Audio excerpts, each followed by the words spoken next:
Everyone, welcome to our channel the untitled story. ভোরবেলা বেরিয়ে পড়েছি বাঘ দেখার আনন্দে। কি ভাবছো কলকাতা জু দেখতে যাচ্ছি? একদমই না।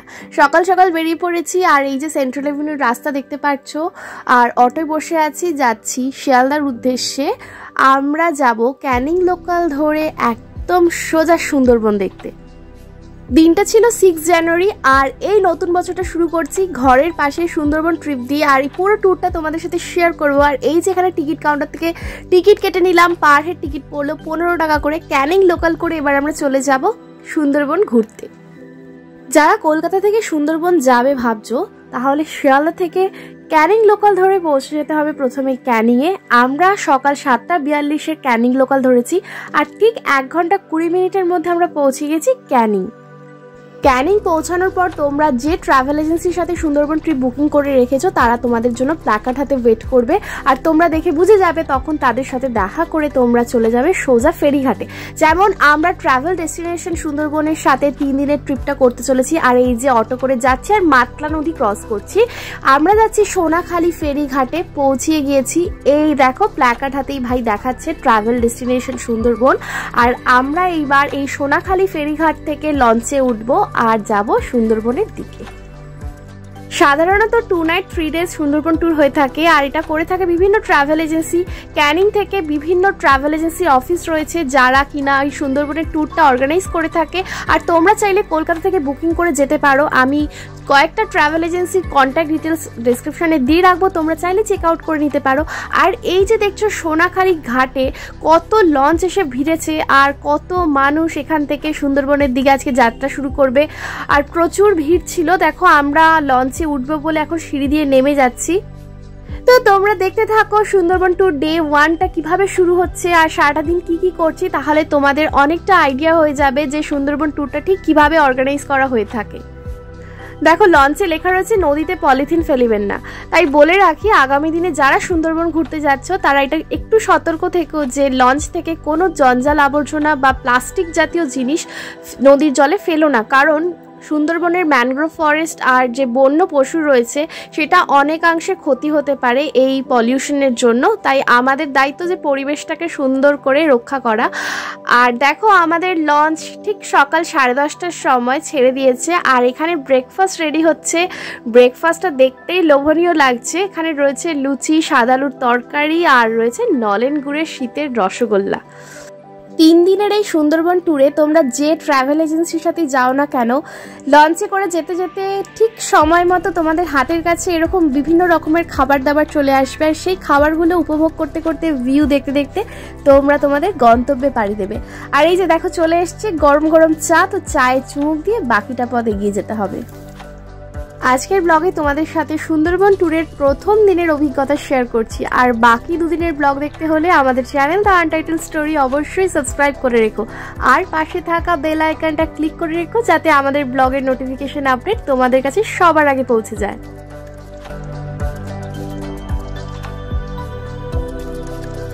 সম্ভবত আমরা হোগল নদীর উপর দিয়ে যাচ্ছি আর ওই যে দূরে বাসন্তী ব্রিজ ক্রস করে ছাড়িয়ে চলে এসেছি। আর ওই ব্রিজটাই একদিকে বাসন্তী আর একদিকে সোনাখালিকে কানেক্ট করেছে। লঞ্চের পরিবেশটা তোমাদের ঘুরিয়ে দেখা। এখানে খাবার জলের ব্যবস্থা রয়েছে আর ফ্লোরের মধ্যে এরকম আর্টিফিশিয়াল গ্রাস পাতা রয়েছে আর চেয়ারের ব্যবস্থা ছিল। আর নিচের ডেকে চলে এসেছে, এদিকে টয়লেট রয়েছে, ওয়াশরুম তোমরা ব্যবহার করতে পারছো।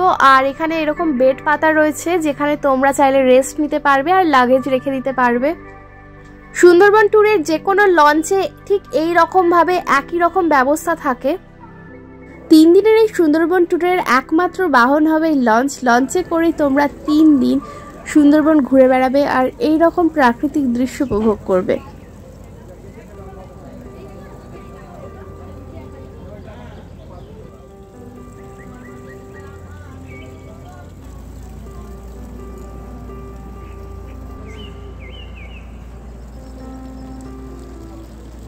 কিছুক্ষণ যেতে না যেতে চলে এসেছে গরমা গরম আমোদি মাছ ভাজা। এই যে ওরা আমাদের হাতে এসে সার্ভ করে দিয়ে যাচ্ছে। গরম গরম মুচমুচে আমোদি মাছ ভাজা খাবো আর এনজয় করবো। আর বলে রাখি এই সমস্ত খাবার দাবার কিন্তু প্যাকেজের মধ্যে ইনক্লুড থাকে।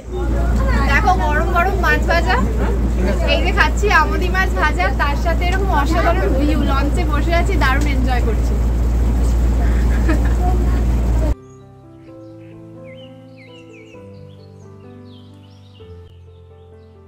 মাছ ভাজা খেতে খেতে আমরা এসে পৌঁছেছি গোসাবা। এখানে আমরা লঞ্চ থেকে নামবো আর নেমে দেখবো হ্যামিল্টন সাহেবের বাংলো আর বেকন বাংলো। তো চলো নামা যাক, আর তারপর তোমাদের সাথে বাকিটা শেয়ার করছি, ব্লগটা দেখতে থাকো।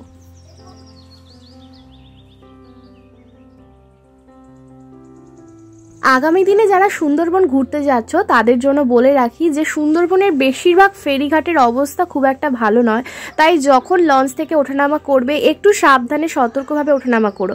এই যে আমরা এখন চলে এসেছি গোসাবাতে, আর এই হলো হ্যামিল্টন সাহেবের বাংলো। চারপাশের পরিবেশটা একদমই পরিষ্কার পরিচ্ছন্ন ছিল না, যেটা আমার মনে হয়েছে, আমি সেটাই তোমাদের সাথে ব্লগে শেয়ার করছি। ভীষণ কনজেস্টেড মার্কেট এরিয়ার মধ্যে দিয়ে তোমাদের যেতে হবে এই হ্যামিল্টন সাহেবের বাংলো দেখতে। আর এই বাংলো বাড়ির চারপাশটা যদি আরেকটু সুন্দরভাবে সাজিয়ে গুছিয়ে রাখতো তাহলে মনে হয় আরও বেশি ভালো লাগতো ট্যুরিস্টদের কাছে। আর এই যে আমরা তারপর চলে এসেছি বেকন বাংলো দেখতে। হ্যামিল্টন সাহেবের বাংলো আর বেকন বাংলো পাশাপাশি, পায়ে হেঁটে 5 মিনিট ওয়াকিং ডিস্টেন্স।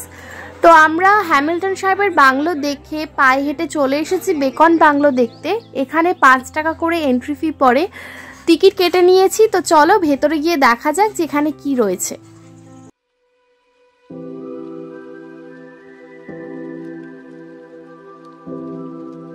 এই জায়গাটা আমার তুলনায় একটু বেশি ভালো লাগলো, কারণ এই জায়গাটা সুন্দরভাবে মেনটেন করা রয়েছে, এরকম পার্ক আর গার্ডেন এরিয়া মতো করা রয়েছে। তো চলো সামনের দিকে এগিয়ে যাই আর দেখাই যে বাংলো বাড়িটা কিরকম দেখতে। মূলত এই বাইরে থেকে স্ট্রাকচারটাই যা দেখার রয়েছে, ভিতরে আর কিছু সেরকম দেখার ছিল না। ভিতরের ঘর বন্ধ, আর আমি যা দেখলাম যে ঘরের ভেতরে কোনো ফার্নিচার বা কিছু সেরকম সংরক্ষণ করে রাখা নেই। তো চলো বেকন বাংলোর চারপাশটা একবার ঘুরে দেখে নিই। এখানে যারাই আসছে ঘুরতে, ট্যুরিস্টরা এই চারপাশটা একবার ঘুরে দেখে নিচ্ছে। আমরা এত দূর থেকে এসছি সুন্দরবন ঘুরতে, তো ট্যুরিস্ট স্পটে এসছি কেন বাদ দেবো, আমরাও ঘুরে দেখে নিই যে এর চারপাশে কি রয়েছে। কিন্তু বলতে সেরকম কিছুই দেখতে পাইনি, এই বাংলোর স্ট্রাকচারটাই রয়েছে, ভেতরে কিন্তু সেরকম কিছুই ছিল না।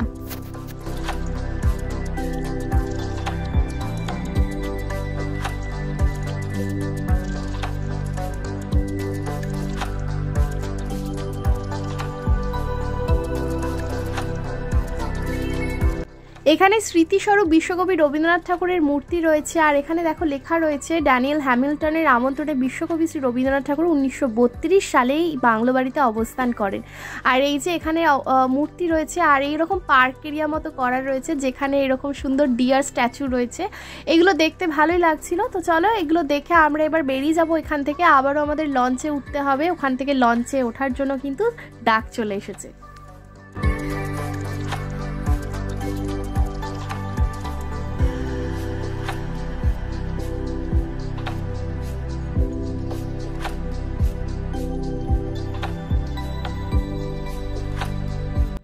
লাঞ্চ টাইম হয়ে গেছে আর আমরা খেতে বসে পড়েছি। আর লঞ্চের মধ্যে ঠিক এইরকম চেয়ার টেবিল পেতে ব্যবস্থা করে দেওয়া হয়। তো এরপর একের পর এক খাবার আসবে, কি কি খাচ্ছি সবটাই তোমাদের সাথে শেয়ার করছি, ব্লগটা এনজয় করতে থাকো। তো আমরা এখন লাঞ্চে করতে বসে গেছি, মানে বসে আছি এখন লঞ্চে লাঞ্চ করছি। আর এইরকম ভিউ, বাড়িতে তো লাঞ্চ করা হয় কিন্তু এইরকম ভিউ দেখতে দেখতে লঞ্চে বসে লাঞ্চ করার মজাটাই আলাদা। তো পুরো ব্লগটা তোমাদের সাথে শেয়ার করছি, হয়তো তোমরা ব্লগটা এনজয় করবে, পুরোটা দেখতে থাকো।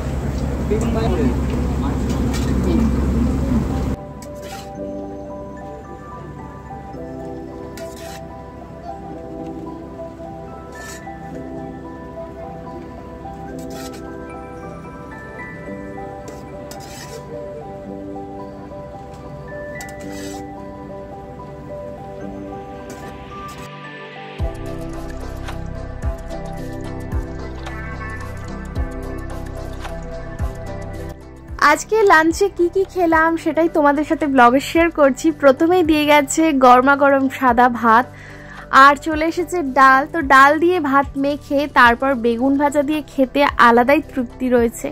আর কি কি মেনুতে রয়েছে তার জন্য ব্লগটা দেখতে থাকো।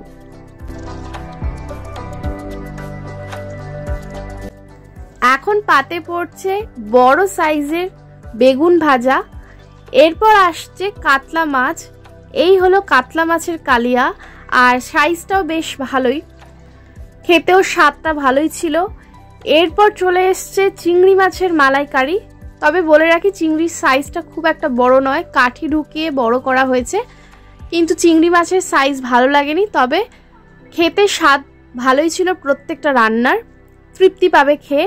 আর এই হলো সেই ভিউ যেটার জন্য সুন্দরবন ঘুরতে এসেছি, এই হলো সেই ভিউ। তবে বাঘ দেখতে পারছি কি পারছি না সেটা দেখার জন্য 3টে ব্লগই দেখতে হবে, আর তার জন্য চ্যানেলটা প্লিজ সাবস্ক্রাইব করে রেখো।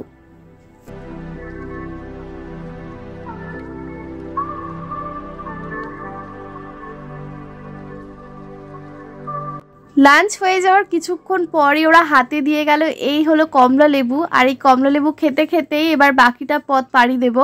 আমাদের লঞ্চ এখন এগিয়ে চলেছে আমরা আজ রাতে যেখানে স্টে করব, যে রিসর্টে, সেই দিকেই।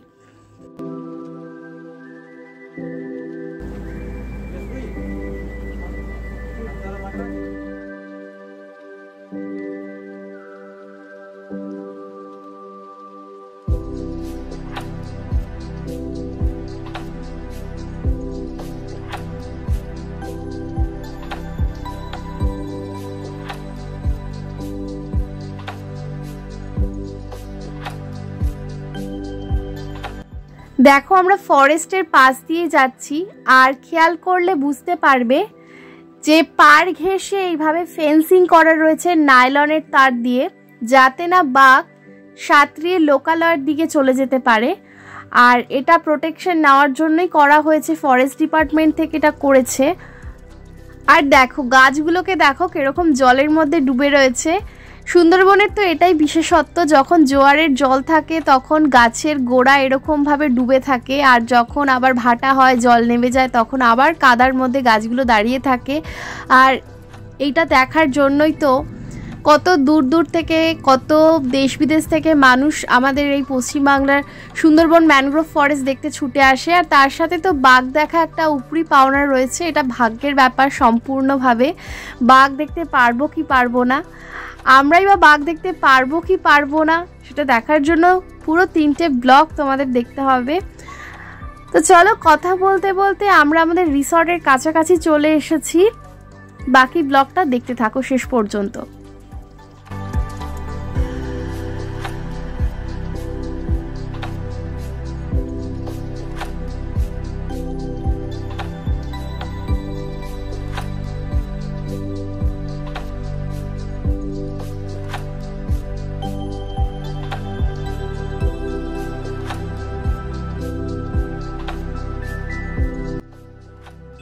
ওই যে দূরে পাড়টা দেখা যাচ্ছে, আমরা সেখানেই স্টে করব। আমাদের লঞ্চ ওই দিকেই এগিয়ে চলেছে। আমরা স্টে করেছিলাম যে রিসর্টে, তার নাম চিতল সুন্দরবন। আর এই যে আমরা পৌঁছে গেছি, এইবার নামতে হবে। আর বলেছিলাম যে সুন্দরবনের বেশিরভাগ জায়গাতেই এইভাবেই লঞ্চ থেকে ওঠানামা করতে হয়। দেখো কিভাবে আমরা লঞ্চ থেকে উঠে আসলাম পাড়ে। আর এই যে রাস্তাটা দেখতে পাচ্ছ, এটা বাঁধ দিয়ে রেখেছে যাতে না নদীর জল গ্রামের ভেতর ঢুকে পড়ে। আর আমরা সেই বাঁধের ওপর দিয়ে হাঁটতে হাঁটতে এখন রিসর্টের দিকেই যাচ্ছি।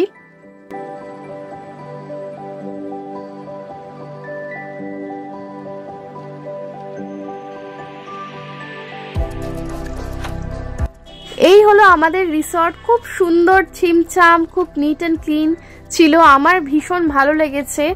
আর এখানে প্রত্যেকটাই ছোট ছোট কটেজ রুম ছিল। তোমাদের সাথে শেয়ার করছি যে আমাদের কটেজ রুমটা কিরকম ছিল। এই হলো আমাদের কটেজের এন্ট্রেন্স, আর ঢুকেই একটা ব্যালকনি মতো করা রয়েছে যেখানে একটা টি টেবিল আর 2টো চেয়ার দেওয়া রয়েছে, আর পরিষ্কার পরিচ্ছন্ন ছিল। এরপর আমরা এই রুমের দিকে ঢুকছি। রুমে ঢোকার পর দেখতে পারবে একটা বেড রয়েছে, ডাবল বেড রয়েছে, একটা বেড সাইড টেবিল রয়েছে, ফ্যান দেওয়া রয়েছে, আর একটা মিরর রয়েছে।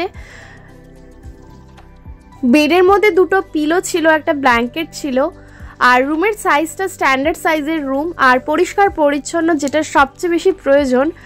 আর এখানে একটা মিরর দিয়ে একটা ড্রেসিং ইউনিট মতো করা রয়েছে, আর এক পাশে জামা কাপড় রাখার জন্য এরকম একটা হ্যাঙ্গিং স্পেস দেওয়া রয়েছে। আর ওয়াশরুমটা দেখাচ্ছি।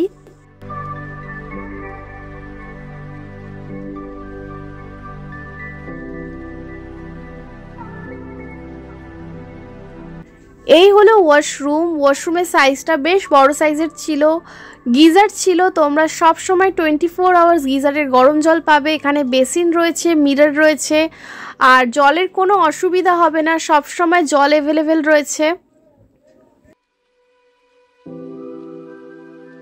ওয়াশরুমটাও নিট অ্যান্ড ক্লিন, আর ফ্লোরটা টাইলসের ছিল। ওভারঅল আমার কটেজ রুম ভালো লেগেছে।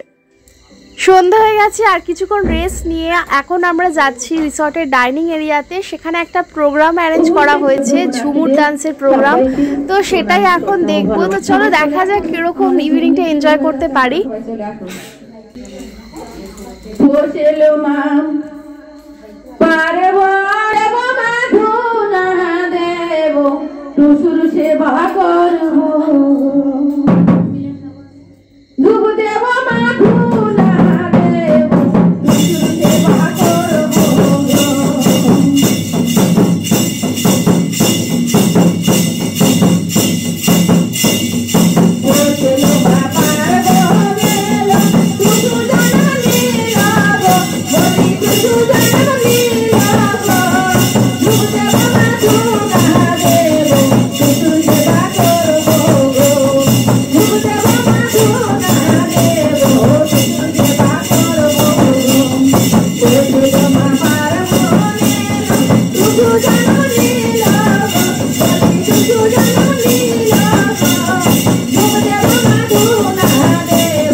একদিকে ঝুমুর নাচ, আর হাতে চলে এসেছে গরমা গরম চিকেন পকোড়া, তার সাথে কফি।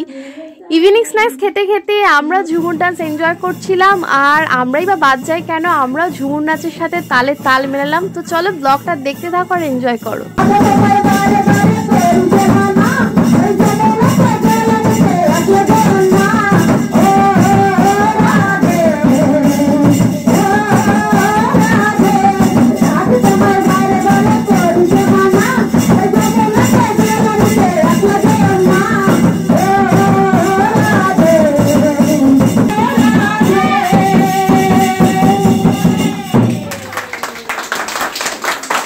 অনেক তো নাচ গান হলো, আর বেশি দেরি করা যাবে না, কারণ কালকে আবার মর্নিংয়ে সকাল সকাল উঠতে হবে। আমরা ডিনার করতে বসে পড়েছি। ডিনারের মেনুতে কি কি ছিল দেখে নাও। ভাত, আলু ভাজা, সাথে ডাল, আর শেষ পাতে ছিল এরকম লাল লাল কষা পাঁঠার মাংস। সেদিনের ডিনারটা জমে গিয়েছিল, অসাধারণ ছিল খাবারের স্বাদ। সুন্দরবন ডে 1 ছিল আমাদের। তো সারাদিন কি কি করলাম সবটাই তোমাদের সাথে শেয়ার করলাম। আই হোপ আজকের ব্লগটা তোমাদের ভালো লেগেছে, আর যদি ভালো লেগে থাকে please do like, share, subscribe my channel. আজকের ব্লগটা এখানেই শেষ করছি। এখন রাত বাজে 9টা, ডিনার হয়ে গেছে, রুমে চলে এসেছি। আজকে তাড়াতাড়ি শুয়ে পড়তে হবে, কারণ তাড়াতাড়ি কালকে মর্নিংয়ে উঠে পড়তে হবে। আর কালকে ডে 2 সাইট সিন শুরু হবে খুব সকাল সকাল, আর সেই ব্লগও তোমাদের সাথে শেয়ার করবো। তার জন্য প্লিজ চ্যানেলটাকে সাবস্ক্রাইব করে রেখো, আর লাইক শেয়ার করতে একদমই ভুলো না। তো চলো দেখা হচ্ছে নেক্সট ব্লগে। Till then, bye by.